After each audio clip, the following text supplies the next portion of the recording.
പറയണത് സത്യത്തിൽ നമുക്ക് അന്യമാണെന്നുള്ളൊരു മൈൻഡ് കുട്ടിക്കാലം തൊട്ട് നമ്മുടെ മൈൻഡിൽ കയറി കിടപ്പുണ്ട്.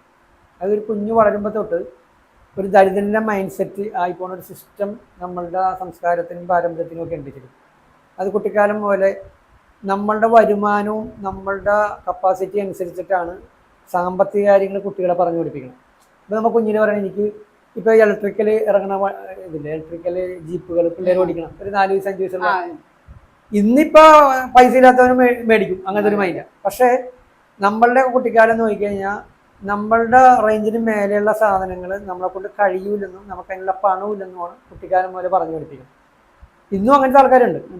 അപ്പോൾ നമുക്കതിനുള്ള ഫണ്ടില്ല, നമുക്കതിന് കഴിയൂല, അതെല്ലാം പൈസ ഉള്ളവരിക്കണം, അതിന് കുറേ പൈസ വേണം, അതൊന്നും നമുക്കുള്ള അതിനുള്ള വരുമാനമില്ല എന്നുള്ള രീതി കുട്ടിക്കാലം പോലെ നമ്മുടെ മൈൻഡിൽ സബ് കോൺഷ്യസ് മൈൻഡിൽ സ്റ്റോർ ആകുന്നുണ്ട് പല സാഹചര്യങ്ങളിലൂടെ. അത് മാതാപിതാക്കളിലൂടെയും സമൂഹം